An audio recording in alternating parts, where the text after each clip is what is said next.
Hi, I'm the Malt Activist, and today we have with us something from Compass Box. This is the Spice Tree.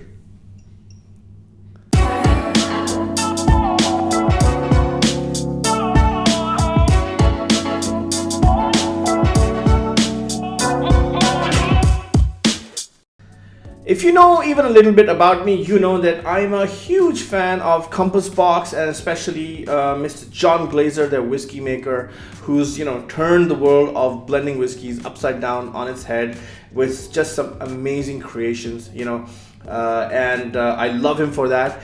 But I love him even more for his constant fight with the Scotch Whisky Association in order to introduce transparency into whiskey making. And for that, I will always support him. Enough hiding behind NAS labels and what have you.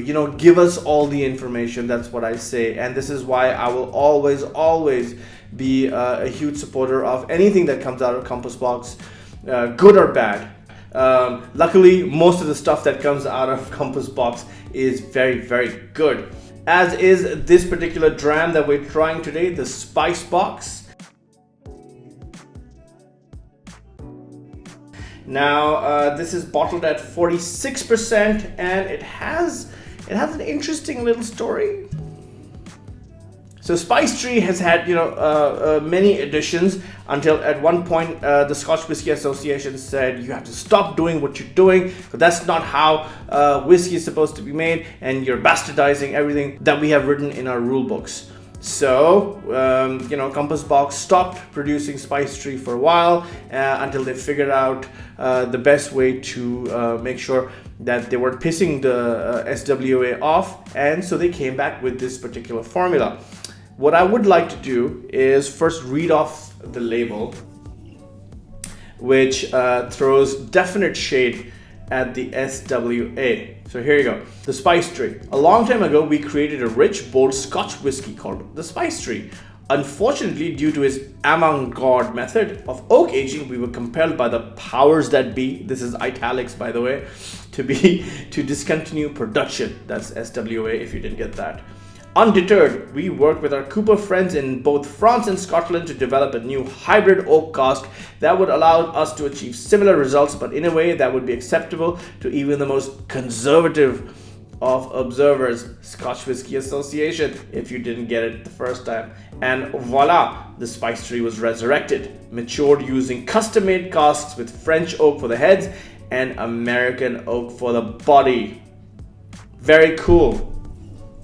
So that's how the Spice Tree is made. It's made using three whiskeys, three single malts vatted together. So you have two Highlands and a Speyside.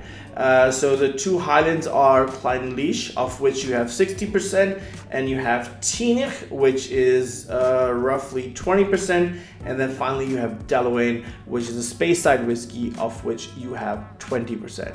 And then that spirit was put in this hybrid casks. The staves on the side that you see are from bourbon barrels, and the heads you see are French oak heads. And so they were married together in that cask and left to mature for a period of time, at which point they were taken out and bottled at 46%. And I know John Glaser does not color his whiskeys or chill filter them.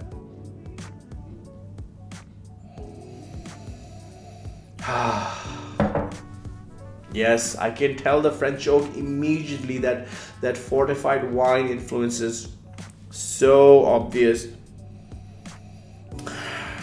That silky grape,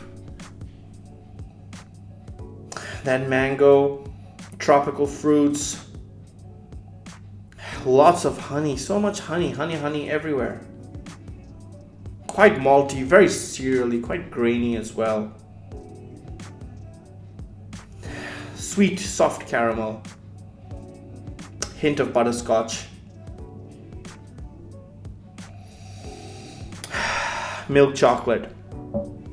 So not an overly complex nose, unlike most Compass Boxes that I've had, but very adequate, very nice. No off note anywhere, which is a good thing. This is a non-age statement. I wish I could have known the ages of these whiskeys, not because I'm an elitist, but you know, I'm just very, very curious. More berries now. More red berries. Strawberries, cherries. Yeah. I'm getting a hint of earthiness, bit of minerality as well. Overall, good nose. Cheers.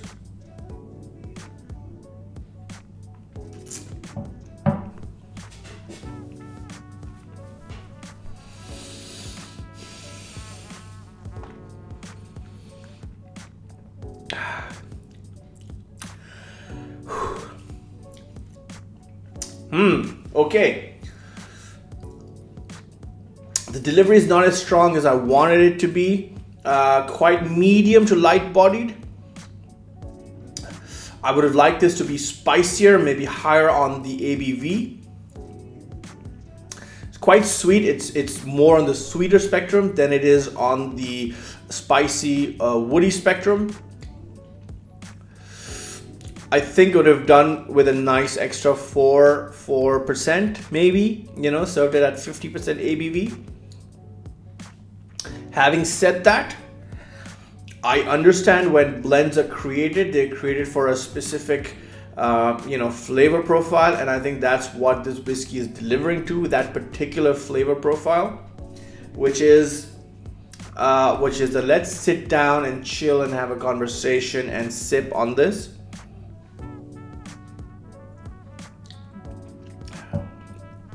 Yeah, definitely. This is not as complex as I want it to be, but I understand where it's coming from. I know John Glaser can produce ridiculously complex whiskeys if he wants to, and I think he chose to keep this one simple and palatable and approachable. And I think it sort of, does its job as far as checking those boxes is concerned. It's a little thin on the delivery. I would have liked it to be a little more punchier, but I've already said that, which is fine. So overall, do I like it? Yes, I do like it. But there are caveats attached to it. I like it for a whiskey that I would sit down with a couple of friends and just pour it out and have a little conversation and not worry too much about what this is bringing to the palate. This is a nice complimentary whiskey to a good evening. That's what it is.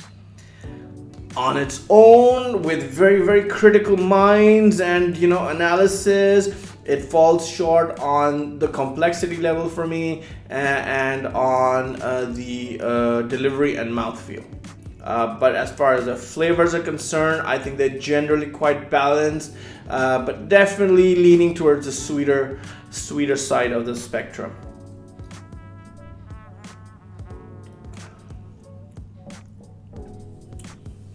Ultimately, good whiskey. I think you need whiskeys like this in your bar that you can just pull out without having to think too much about and sit and just chill with a bunch of friends.